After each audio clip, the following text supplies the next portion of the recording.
What's going on, everyone? Welcome to another edition of 27Q alongside that man right there, the two-time Super Bowl champ, the former great running back from the New York Football Giants, number 27, Notre Dame, Brandon Jacobs. I'm I'm Rich here, baby. Quinones. Appreciate everyone keeping us tuned and locked in. NFL season right around the corner. We'll be hitting out a lot of stuff in addition to boxing as well. That's B's passion, but always good to touch base with you, brother. I know you had let's start off, by the way. It's been a minute. I know you had a nice little a nice little week in high school football. You guys have ripped off two straight to start the season. Yeah, man, we started off last week. We had St. Francis Academy came in from Maryland, a team that everybody had us picked to lose to. They were supposed to come blow us out. We couldn't match up, blah, blah, blah. We ended up shutting them out 18 nothing. Should have been worse, but we got to win 18 nothing. Yesterday, we went down to Charlotte and played Mallard Creek, a really tough, fast, physical Mallard Creek football team, underrated.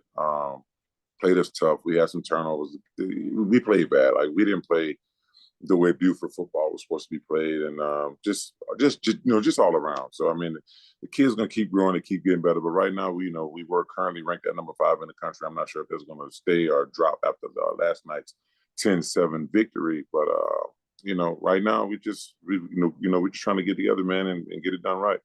Our rankings in the state, they differ from like state to state, meaning like down where you are down south? Do they look at if you blow a team out or if you have a tough time with them, can you actually drop in the Oh ranking? yeah, yeah. You can actually drop in the rankings if you don't perform against a team that you're supposed to perform against in a way, and you don't dominate them in the way you're supposed to dominate them. You would definitely drop. Interesting. So high school football, obviously down south in our backyard in Jersey and PA and whatnot, kicked off. You got college, you got the big boys. I mean, really next weekend, Michigan, Tennessee, TCU, Oklahoma, Ohio State, Georgia, all in action. You got Navy and Notre Dame later on today. USC, San Jose State later on tonight. Navy and Notre Dame plays today. Yeah. Oh, I gotta check that out. Yeah. Don't worry. I'll get you off before then. I think it's Yeah. 2 o'clock, 2 p.m., 2:30 kickoff. They're laying 20.5 against Navy. I can't stand Notre Dame. I hope Navy rushes for over 500 yards. But well, Triple option. yeah, right. Exactly. We got a lot of time to get into college. We got to hit with the big news that's just come down over the last couple of days in the NFL. Giants making a move with a trade to get the linebacker Simmons from the Cardinals. We saw Jacobs just signed, no relation. Josh Jacobs just signed $12 million back with the Raiders. Jonathan Taylor is still out there. There's some rumblings. Maybe the Miami Dolphins are going to make a move for him, but Trey Lance gets traded. The much maligned Trey Lance, who, by the way, San Francisco quarterback, number 3 overall pick a couple years ago in the draft, round peg in a square hole, doesn't fit that scheme, doesn't fit that offense. You said it last year in season on 27 and Q, and I was taken back. You said Trey Lance will get traded. Now, Darnold was bumped up to the backup role, obviously behind Purdy. Lance now goes to Dallas for a 4th round pick, which in my estimation, this is me, tells me that to some extent the handwriting is on the wall for Dak Prescott and Mike McCarthy, meaning this is it. How many years have we kept saying make or break, but this is really it. Dak coming off, banged up, inconsistent play, some bad picks. I mean, we're going to dissect a lot of this, but your first initial reaction when you hear that the Dallas Cowboys traded for essentially right now, it's turned out to be a bust of a draft pick in Trey Lance, who finds a new home. But your thoughts right now, what does that mean for Dak Prescott and what does that mean for Trey Lance? Well, I don't necessarily say he's a bust. I thought he was doing pretty well last year when he went down. I mean, to be honest with you, I thought he was, early in the season, Serviceable. getting the early season, jitters out. But did he ever have a true opportunity to go ever showcase his ability as a starting franchise quarterback? No, he never had that. So I don't think he's a bust. He just hadn't had the right opportunity. We're still writing on the wall for Dak Prescott. As I said over my interview with ESPN a few days ago, people take it as, oh, he just hated Dallas Cowboys. No, I'm doing my job. This is my job. This is what I do. No comments I make goes to any hate toward any team. This is me simply talking about what I think is going to transpire in these franchises, like over the years. So I made the comment that Dak Prescott will be a backup when this contract is over with. Everybody they roasted me. They killed me for it. Like, what do I know? One guy even called me a dickhead. But at the end of the day, people act like they have short memories, right? They don't remember. Okay, let's take it back. Dak signed his deal. Yeah, Your Dak signed his deal. He went down with the finger, got hurt.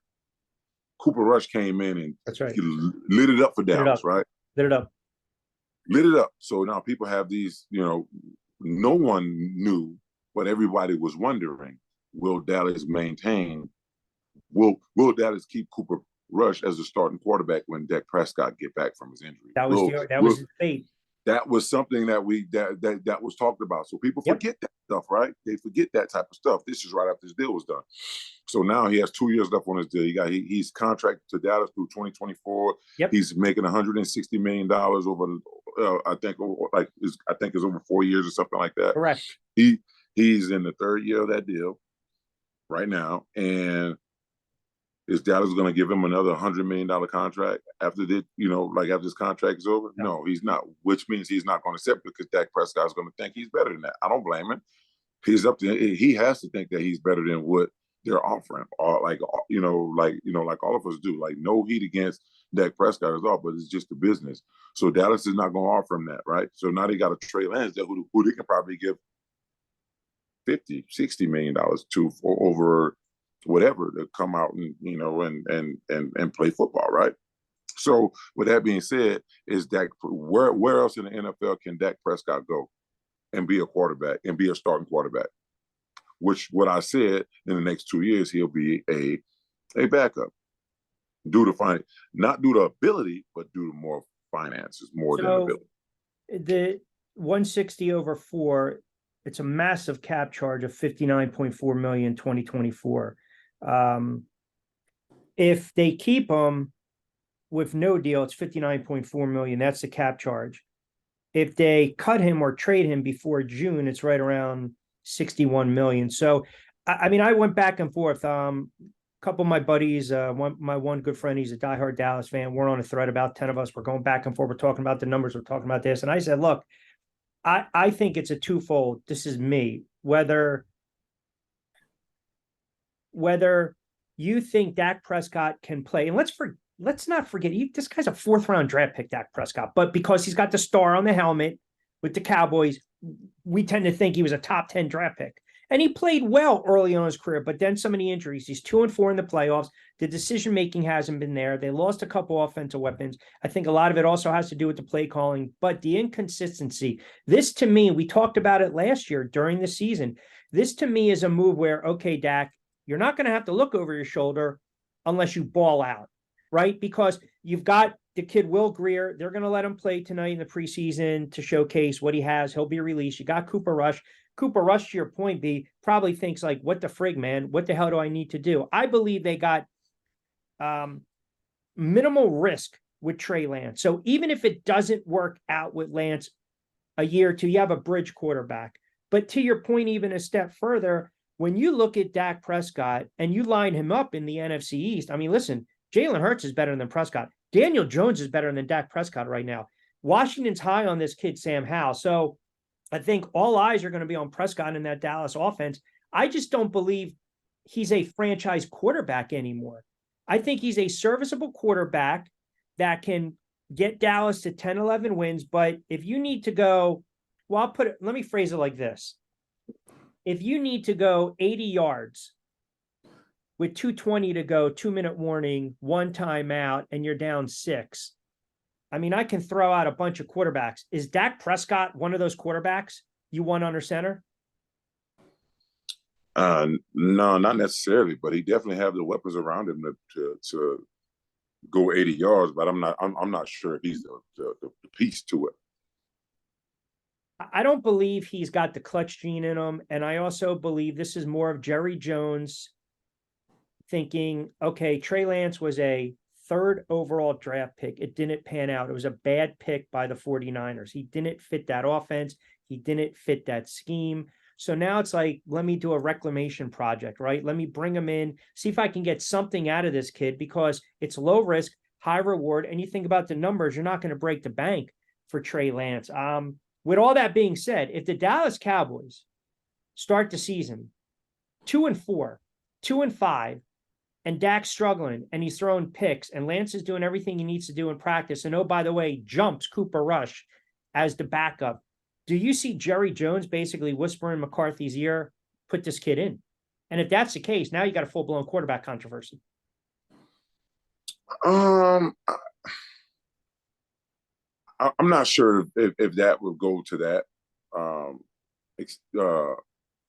But I do know that injuries happen. And if Dak were to get hurt in the midst of the numbers you just said, the numbers you just brought up, it's goodbye for him. It's goodbye for him. But to just take him out of the game and demote him, bench him, I don't see Jerry doing that. So you're saying if he's injured, that's one thing. But I'm talking inconsistent play. You don't think that would happen? No, I don't think that happened. I don't think they would not start Dak. I do think they will have a little bit more of a rotation. I mean, at that point, I think they will have a little bit more of a rotation to see what these other guys will be able to do. They already know what Cooper Rush is capable of. We all know what Cooper Rush is capable of. Some of us may think Cooper Rush should still be the starting quarterback right now at this point. So if Lance beats out Cooper Rush's backup, though, if he, I listened to the spot that you did the other morning, and I thought your points were pretty valid. I mean, even afterwards, I know they were kind of roasting you a little bit. I think it's more because of the national sentiment towards the Dallas Cowboys, right? See, are we really talking about this right now if Trey Lance got traded to Arizona? We're not really talking about this, right? I mean, we're not talking about a this. little bit. The Dallas Cowboys, America's team. Yeah. I mean, Murray's time might be at a hand, but at an end. But it's the Dallas Cowboys, and again, this is just me, man. I see a scenario where he's just going to look over his shoulder. I think there's going to be more pressure on him. I think he's going to tighten up unless he comes out gangbusters and they're 4-2, 5-1 every week. When he struggles, the conversation is going to be, is it now time for Cooper Rush? Is it now time for Trey Lance? And I'm just curious. I know I said bust, and it has the makings of it right now, so maybe that's a little harsh. Do you believe that we put so much more stock in the player where they're drafted? Like if Trey Lance was a second or third rounder, we're not all up in arms. Because I thought at 3, when the 49ers had that selection, I thought that was going to be the pick to kind of have a domino effect for the rest of the draft. And in essence, it kind of did. So I know you said he's not a bust, but we look at it as he's a 3rd overall draft pick and he's already been traded. Mm-hmm. That's just difference in franchises, right? Like I said, I don't think he had enough snaps to be a bust. I truly don't. I don't believe he had enough real, true in the fire snaps to be a bust. He haven't went out and thrown, like interceptions and fumbled the ball and made piss poor decisions with the ball. He hasn't had a chance to do any of that. So I can't call him a bust. We still don't know what Trey Lance is capable of doing. But is it possible they saw enough of him in those games, a handful of sample size and in practice, to realize this kid can't play, or he can't play in that offense? Injuries always help organizations make their decision easier. I think if he don't get hurt, I think he still starts. I think he starts the whole season, and we never know who Brock Purdy is. We never know that. Yeah, and right, and Garoppolo goes down, he gets hurt. Right, Garoppolo goes down, and now you're on Purdy, who give your team a phenomenal lift, swagger. Everybody loves him. He put butts in the seats. People buying jerseys. Like all of this stuff. So I think Purdy's definitely. I think the 49ers made the right decision by bringing him back this year as the starter. So the Dallas Cowboys, they open up against your New York Football Giants, mm-hmm. Which, listen, I mean, for the Giants, I thought Daniel Jones and their offense looked really good. Just as I like to say, a little cup of coffee in the preseason, but they look good. Waller looks like a friggin' beast. I know he had the Waller is a beast. Waller's a monster. I mean, if you've not been looking at him when he was he's a beast. He's a monster. He's going to be a matchup nightmare. So the Cowboys have the Giants, the Jets, Arizona, New England, San Francisco, and the Chargers. So they've got some wiggle room. Let's just say 2-4-6, or 3-3, 4-2. We're not having this conversation going into the bye. But man, if they're 2-4 and 3-3 and they're really struggling, we're going to kind of bookmark. We'll get back to that conversation. I guess this goes to show you, when people sit there and say, well, you're not going to trade him, you're not going to take that hit, it's just too much. I mean, no one thought in my backyard the Philadelphia Eagles were going to trade Carson Wentz. I mean, this is the NFL. You played for 10 plus years.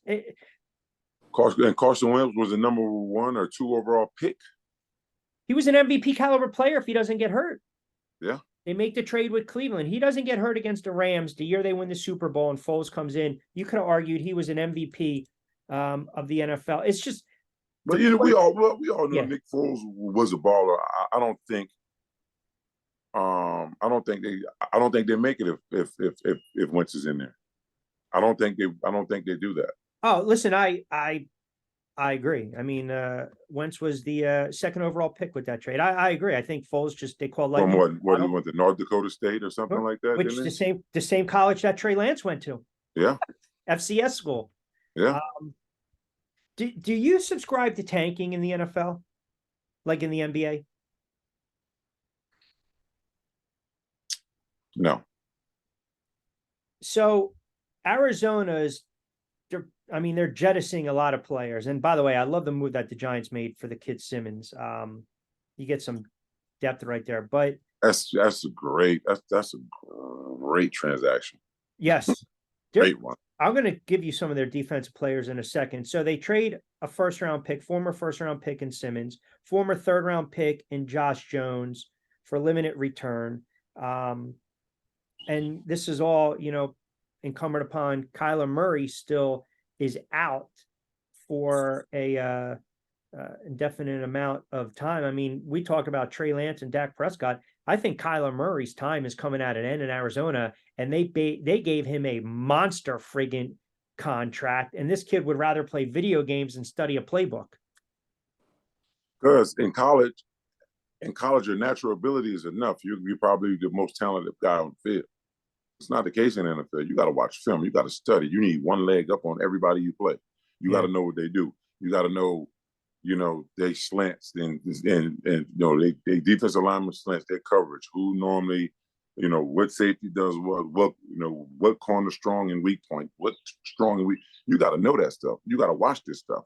And if you're not watching that, then you think you're gonna go out there and just win with straight up ability. You got another thing coming. This is not college. Yeah, and they traded for Josh Dobbs as well. Look, I know you played the running back at such a high level in college and in the pros, obviously winning 2 Super Bowls and breaking records and whatnot with the Giants. How fast is the game from college to the NFL? When did you know as a player, I can get away with maybe missing up, picking up the safety on the blitz, right? Or pass protecting or sneaking out of backfield to catch or run a wheel route or something like that. But when did you know, man, this game is it is fast. This is not college anymore. You haven't even gotten to the game yet. That first day in pads, you're in training camp, and Coach Crawford started to practice out with live goal line. And you're like, okay, Jacobs, you in. That's when you really know, like, okay, practice tells you how fast it is. Because when, the first day in pads and training camp, everybody's piss is hot. Now, we about to get it popping. Right? So that's when I learned, like, ooh, this is the real deal. God, look how Strahan's coming off the ball. This dude over here, OC, that weird name. God, he coming off the ball. He's so fast. God, Antonio Pierce, like, look at these guys, like Fred Robbins and like Big Kendrick Clint. Like, we had some guys in that thing that was just like, whoa, they were big and strong and fast, like big guys that 6'4", 6'5", 300-something pounds running up and down the line of scrimmage so fast. That's when you figured it out. But you also, and you hadn't even got to the game yet. Were they in those training camps under Coughlin? Obviously very regimented. What about the intensity brutal. level? Yeah, brutal. Intensity was brutal. Like, it was brutal. Like, he was on our ass. Like, we got to go. We got to play. You got to work hard. He believed in working hard and being physical and practice. He believed in that. He didn't believe in nothing short of that. Who did he get on the most? Hmm? Who'd he get on the most? Well, he really got on everybody, but he was a stickler for the young guys. So if you're a rookie and they're counting on you to do something, be a big part of the team, he's on you. He's on you. He's gonna hold you accountable. He's gonna hold you accountable for every little thing you do.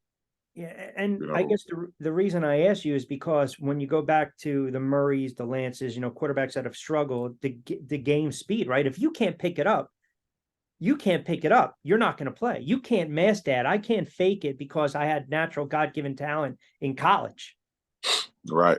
You got to know it, man. Like you got to know. A big reason why I started when I did is because I didn't know. I didn't know what I was doing. I didn't know blitz pickups. I didn't know who was coming from where. I didn't know who had who. I didn't know any of that my first year.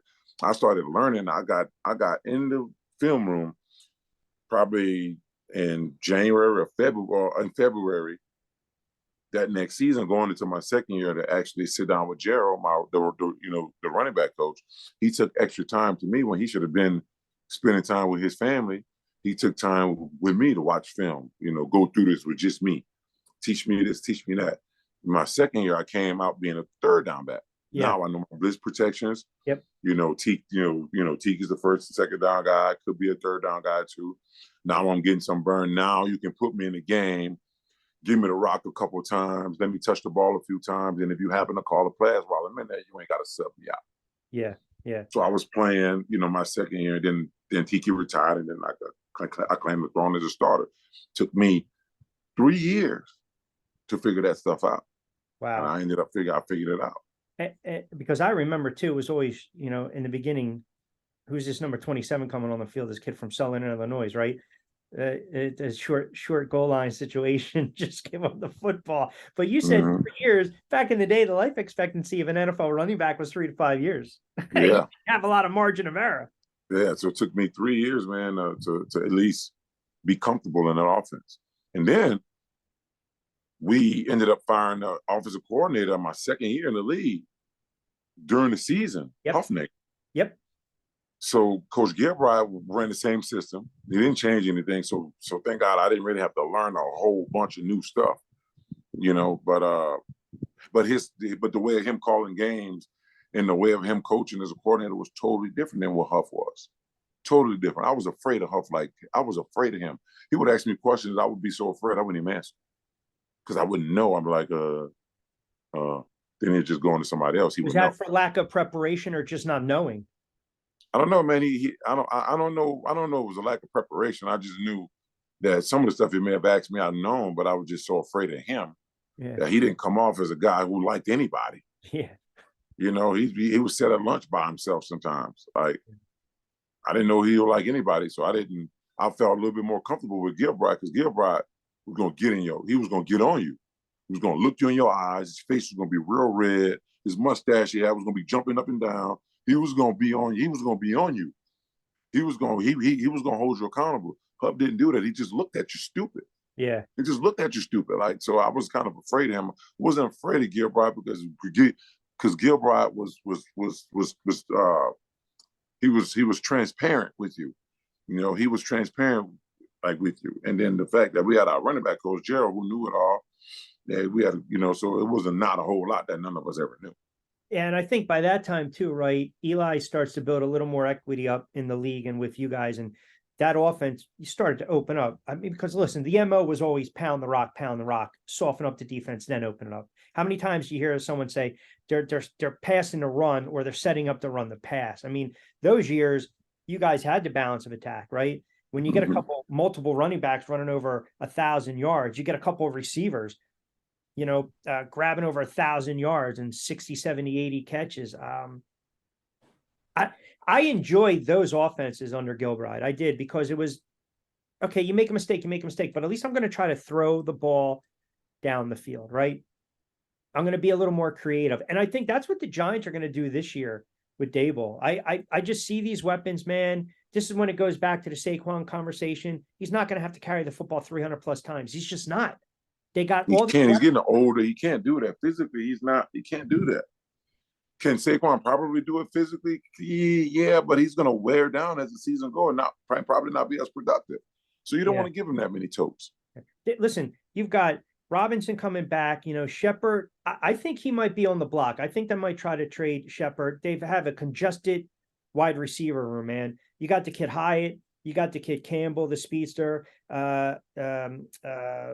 Slayton, the kid Hodges, and then you add Waller. You've got depth at the running back. I still think the offensive line, I hate to say it again, is a work in progress. But in today's NFL, man, there's no reason why the Giants should not be.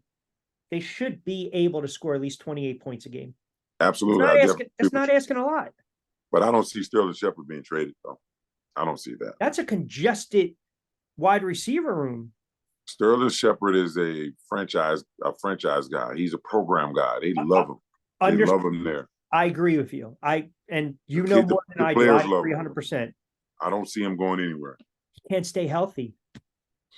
I don't see Sterling Shepard going to another team. He's going to retire as a Giant. And it's not going to be this year. Your guy Prince retired. Yeah, I know. I saw that. He retired on Thursday, man. And I want to congratulate Prince and his family on the tremendous run that he had. First round draft pick, came in. I thought he did a lot for us when he played. Had to make him tough when he first came in, but we ended up getting there, and he ended up going out to Chicago and and helping them. But shout out to my guy Prince, and congratulations, my brother, on a great career. So, what do you make? I don't know if you've been following what's going on in DC. They named the kid Sam Howell starting quarterback. I thought he looked sharp. I get it; it's only preseason, but there's been this talk. You and I talked about it last year on 27Q with the head coaches on the hot seat and Ron Rivera. And then I kept asking you, why is Eric Bieniemy not getting these solid looks as a head coach? Maybe he's not interviewing well. And then you have Shady McCoy come out and say some of the things that he says.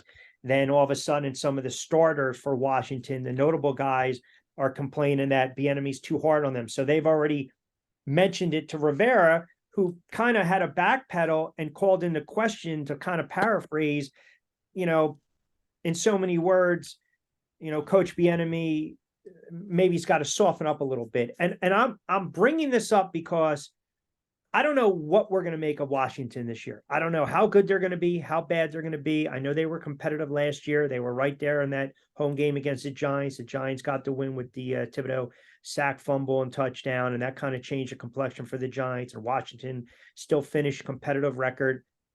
But as a player, when you have an offensive coordinator, when you have a coordinator come in with that type of feistiness, and he's now out of the shadow of Andy Reid, I think there's going to be a substantial amount of pressure on Eric Bieniemy to separate himself this year with the play calling and the success or failures of Washington. But also, and this is me, and you tell me, you played for over a decade, you know how it works.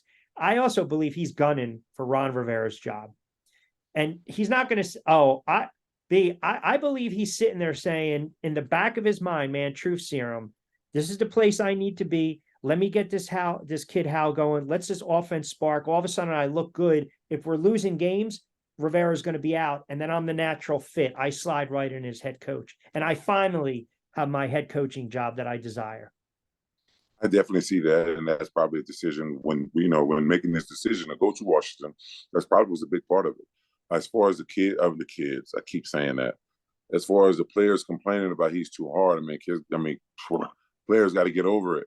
Yeah, man, these coaches' jobs on the line. Their jobs on the line. There's nobody got time to come in and rub you on your head and pat you on your back and take your hand and take you where you need to be. Nobody has time for that. So a lot of these guys now couldn't even play for Coach Coughlin. If they did think the enemy's too tough, there's no way. I want you to think about this. He's been to Super Bowls. He's won Super Bowls. He's been around great coaching staffs. He's been around. He's seen it done. He was a part of the decision making for the Chiefs. He saw what it takes to get there. So he's bringing that same winner's mentality to Washington, and they're not ready for it because they've been in a situation where they've been losing, practically their whole careers in the NFL. Yeah. Some of these players. Yeah. If you got drafted by the Washington, the Commanders 4 years ago, you're a loser. If you think about it, like you're a loser, like you haven't won or had any real success. So now you got a guy coming in here that's been a part of real success, and he knows what it takes. He's not gonna he's not gonna hold your hand and take you through it. You guys got to get on or lay down. I'm sorry, that's the way it's supposed to go. It's a really astute point. It's a fair point. It's like, okay, here we go. I've been eating tuna for the last 6 years. Now I'm going to try to force feed someone some steak, right? Right. I want you guys to understand where I'm coming from. But that's why I also believe, part of me thinks Rivera now gets another pass because it's new ownership. Ron Rivera, by all accounts, is a really nice guy, but he had success with Carolina. He's done diddly with Washington. So now you've got an OC who has a chip on his shoulder, who's been eyeing up a head coaching opportunity. If this team jumps out 5-2, Rivera's safe. If they jump out 2-5, but they're scoring 28 points and the offense looks like it's lights out, and this kid Howell looks like he's a Pro Bowl, all-pro type of young quarterback, all that does is make whose stock rise? Bieniemy's stock rise. So now ownership says, well, wait a second. We got the OC in place. Rivera's not winning games. Here you go. I mean, I look at it, again, I don't, you played under one coach, right? And then the 1 year with San Fran, but under one coach your entire career. So it's tough to say, was there an offense? Gilbride was content in his position. He wasn't gunning. I know in 2007, they wanted everyone out, right? Everybody needed to go. Gilbride needed to go. Kevin Killdrive, they called him. Cut off Coughlin's head. Just put everybody in a suitcase and send them on their way. And that's what they wanted. They wanted to rebuild the New York Giants completely in 2007. Get rid of everybody. Get rid of the quarterback. Get rid of the wide receivers. The running backs are trash. Get rid of everybody. The offensive line is shit. Get rid of everybody. And essentially, we ended up running with that thing and making a run at the end and winning the Super Bowl. Yeah, to be fair, those first 2 weeks were bad, man. You got waxed by Dallas and you got waxed by Green Bay. So were you one of those guys though in the first 2 weeks? Get rid of everybody?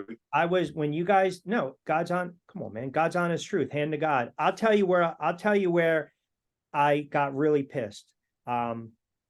Obviously you had to go line stop against Washington, and I was pumped up because you just had to get that first win under your belt. I always hated the fact that you guys would friggin' start 6-2 and 5-3 and then finish 8-8, 9-7. As a diehard Giant fan who bled blue, I would be like, what the F, man? What the freak? Get to 10. Just get me to 10. Mm-hmm. I lost my shit, but I never stopped being a fan, is the Minnesota game, where I think Eli just got picked again and it was run back. That game... What is it, 41-0 or something like that? It was just, I think there were 3 interceptions returned for touchdowns in that game. And I was pissed, but I never really wavered because, I grew up, my guy was Phil Simms. That was my guy. And then I would be probably the biggest Eli defender. I always would blame the line, blame the running backs, blame the wide receivers. I'm not being serious. I'm telling you the truth. I would scream to the mountaintop. No. Number 10, that's my guy. I hate it when Tiki, retired and made those comments. It pissed me off. I'm like, and I wanted you guys to go on that run. And listen, it was a great run. Let's talk about that real quick, Rich. Yeah. Because I tend to defend Tiki in this situation. Okay. Their text, people could never really, I'm not going to really text a whole lot that I want to say. So people think that Tiki took a shot at Eli. He didn't.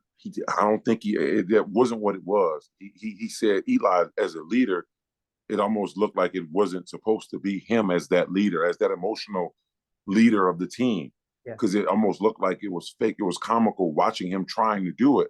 It just looked like it just never fit him as a player. Yeah. And that's all Tiki was trying to say.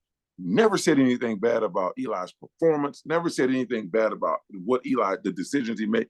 Never said anything. He never said Eli didn't belong. He never said any of that. He simply said it looked comical watching him trying to learn that position, trying to learn that role.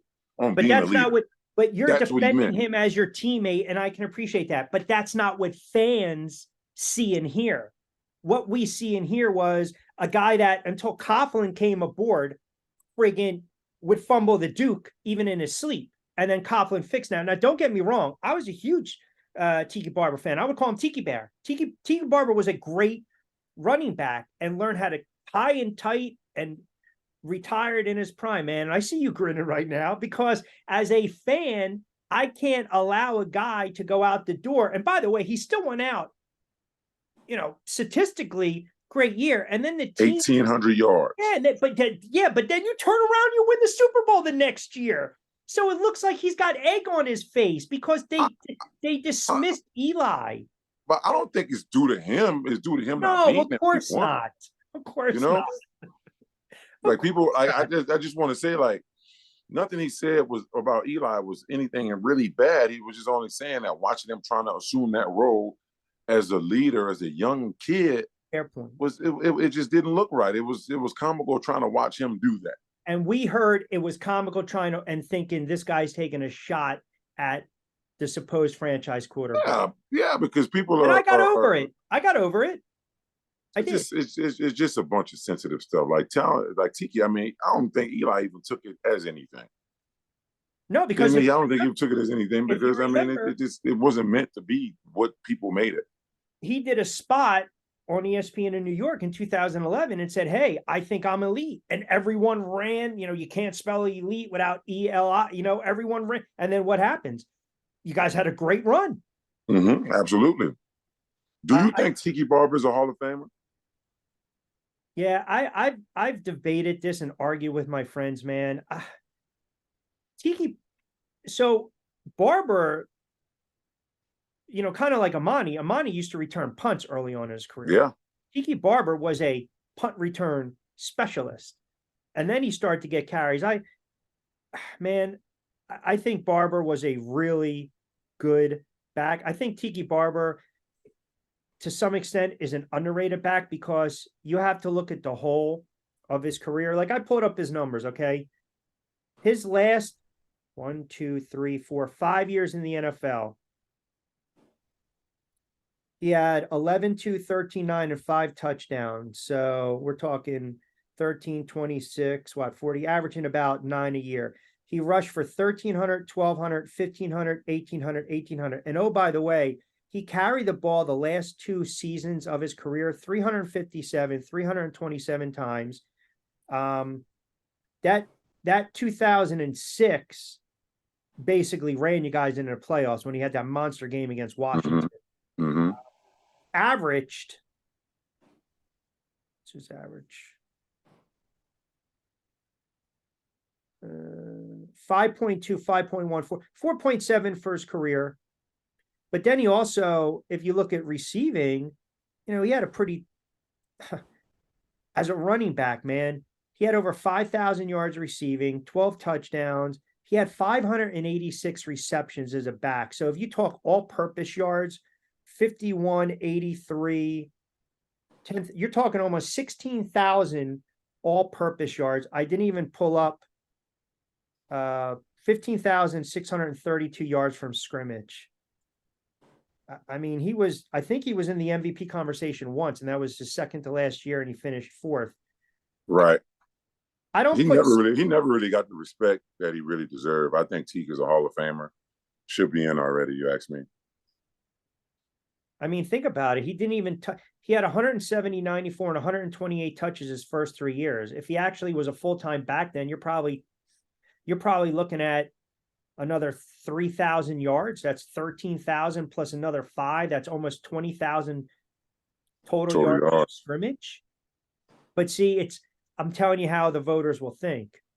The year, and again, it's not right, wrong, or indifferent.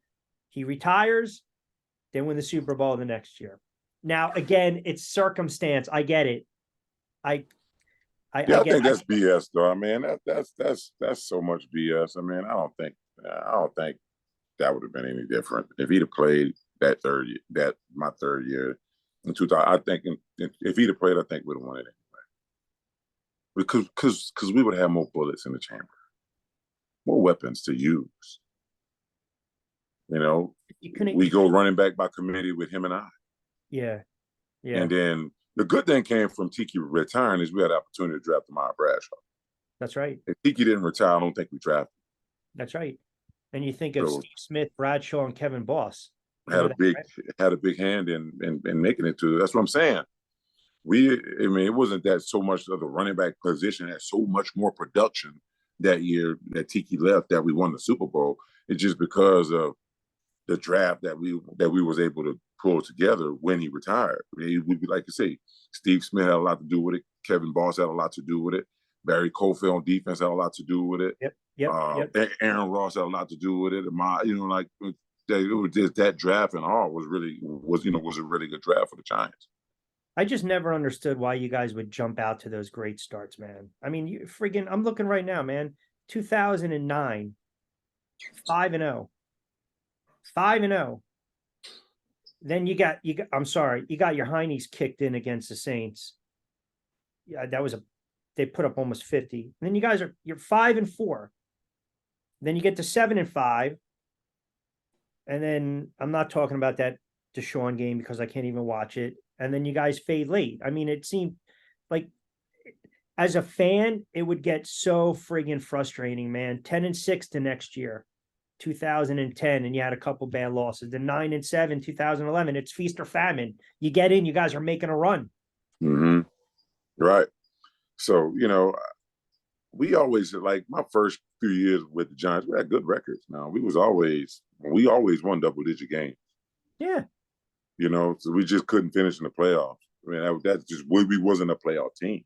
Well, the Carolina game, that was the game at home. That was got beat. Was it 23-0 Steve Smith went off on that game, windy game. I still maintain though the Eagle loss after 2007, Ahmad's big punt return. Eli hangs one up there in the wind. I think you guys settled for a field goal, might have even missed a field goal.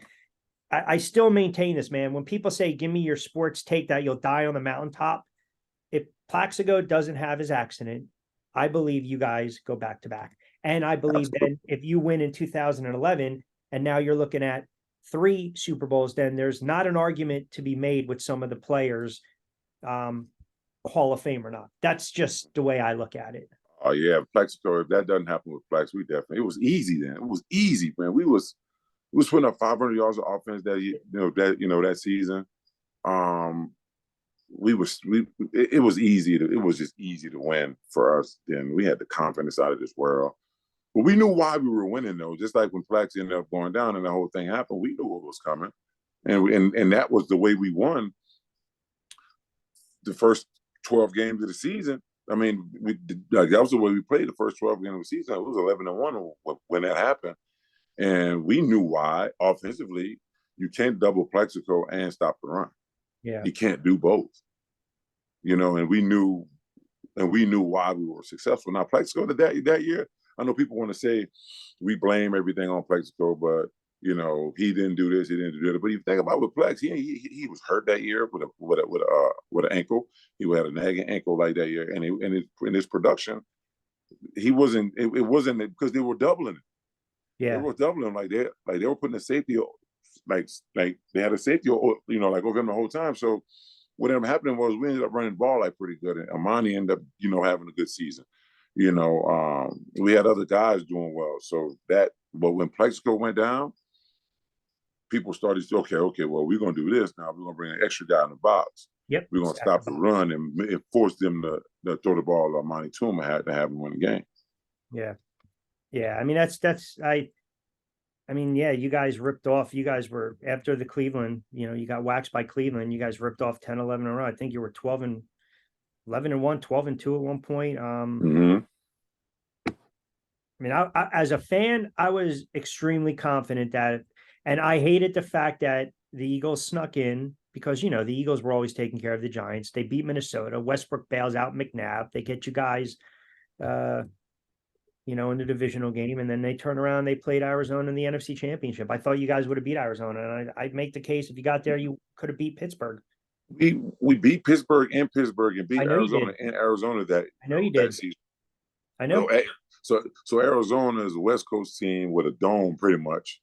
They got to come to Jersey and play in the nasty weather. Yep. They couldn't beat us they couldn't beat us in their own conditions. Yeah. They wouldn't gonna beat us in our conditions. Yeah, that was a good win. There were gut check wins for you guys on the road against Arizona, the Pittsburgh game, on the road against New England when my God, it wasn't Boss. Who was the tight end caught in the back? Jake Ballard. Ballard in the back of the end zone. Yep.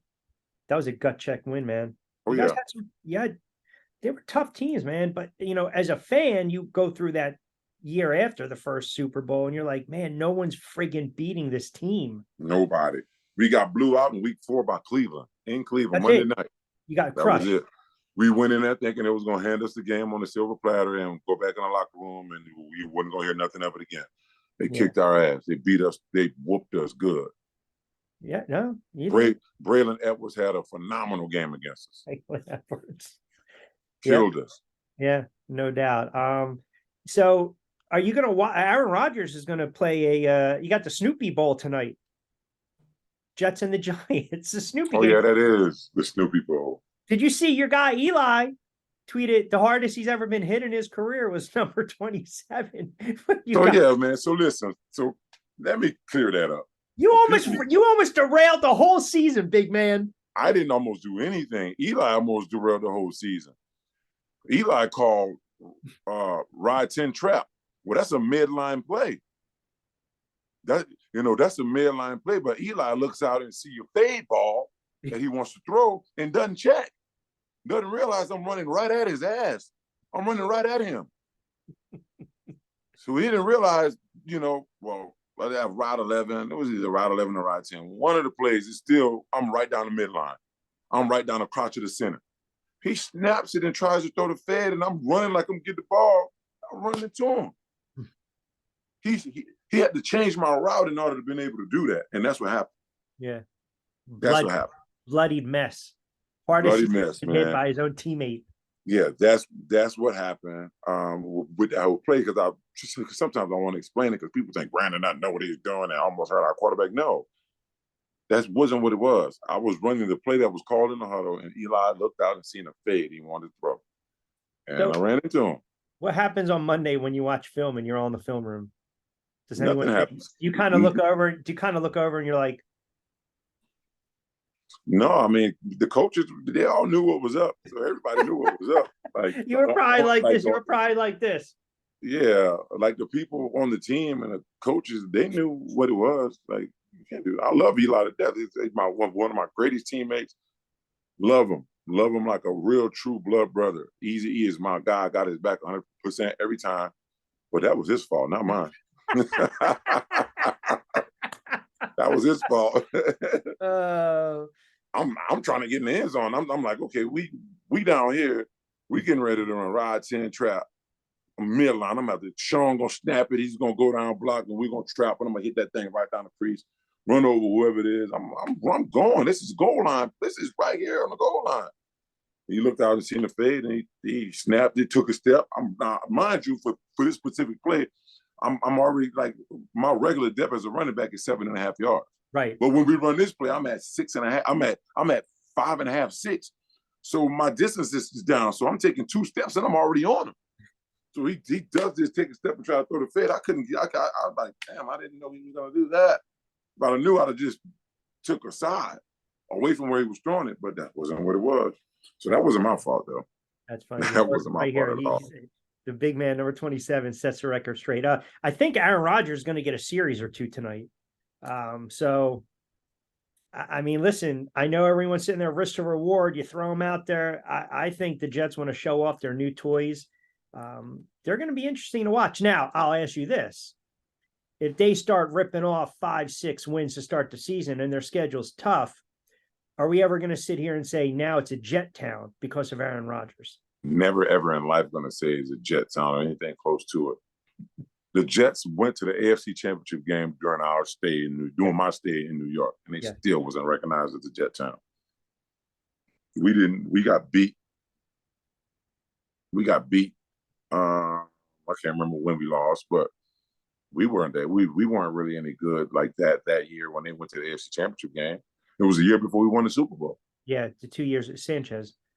Yeah, and they still not a Jet town. So there's never going to be a Jet town unless they probably can win a Super Bowl and prove that it should be a Jet town. How satisfying? All they got is Florham Park, bro. That's it. They have what? Florham Park. That's the only place they got. That's it. How satisfying was that Christmas Day game? It was so great. It was great. All that trash talking Rex did, and again, I like Rex. Rex is a good dude. I ended up talking to Rex after that. I was with San Fran. We came back and played the Jets, and he had lost weight. And he told me, he said, "Hey, you, I lost weight. You called me a fat, big belly bastard, so I lost weight. And I look at it, I did this for you." I said, "You look good, Rex." Rex is my guy. We don't have any beef. Yeah. But it felt good to kick his ass after he had been doing all that talking and trying to take our banner down and do all this other stuff. I'll cover it up now. We don't do that. It's amazing how one play changes the whole complexion of a season. Yeah. And two franchises when you think about it, right? Because at the time, the announcers are saying during the game, all you want to do is just create a little space to get a good punt off. And then, Cruz catches it, boom, and the rest they say is history. I want to get in a little college football next week. I know you probably already have it lined up, but I'm going to go out on a limb and you're going to say Georgia's the team to beat again.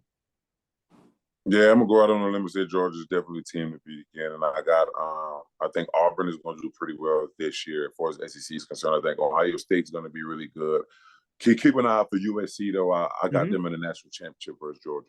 Oh, really? They play tonight, so they got a late start, and then you'll be able to catch Notre Dame and Navy at 2:30. So, all right, big man. As always, appreciate it, and we got a lot of football to get into. We definitely have some boxing stuff going on. I know it's been a little bit of a snooze, so to speak, but we got to talk about some of the fights that are going to be made, and we'll get into. Let's do another show tomorrow, man. Let's do another show tomorrow and talk about some boxing. This is what I'm talking about. Right? This guy's already. He's back. He's in the saddle. He's pumped up. I'm seeing him post all these IG videos, working up a sweat, cutting weight down to playing shape. I'm trying to keep myself in shape, man. I'm just trying to keep my heart pumping. Hey, man, you wake up every day above ground, brother. Above ground. That's it, to be above ground. I don't care how far above ground. Do I necessarily have to be 6'4" above ground? No. I'll take 5'10", 5'8". Even next to your son, he looks like he's so big, man. He's so big, but man, he's really playing. That's lights out right now. He's playing so well right now. It's crazy to watch him. Like he is look like a pro, man. Like good technique, hands good. He's doing good. That's awesome, man. That's great to hear. Keep it rolling with that. Yeah, we'll hit it tomorrow, man. All right, as we always say, tell the people what they need to know. Yep. Hey, everybody. Hey, everybody. Hey, everybody. Y'all know what it is. It's Saturday. Enjoy your weekend. Have great humanities. Please. Yes, ma'am. No, ma'am. Yes, sir. No, sir. Please and effing thank you. Y'all have a wonderful Saturday. Enjoy your weekend. Respect thy neighbor. Peace. There you have it from the big man, two-time Super Bowl champ, number 27 from the Giants. Brandon Jacobs, I'm Rich Quinones. Appreciate everyone keeping us locked into this edition of 27 Q. We'll hit a little boxing talk, as the big man said, mañana on a Sunday, and we'll recap Jets and the Giants. We'll start to look ahead to the NFL season. Appreciate you, big man. No doubt, Rich. Good seeing you, brother. You too, bro.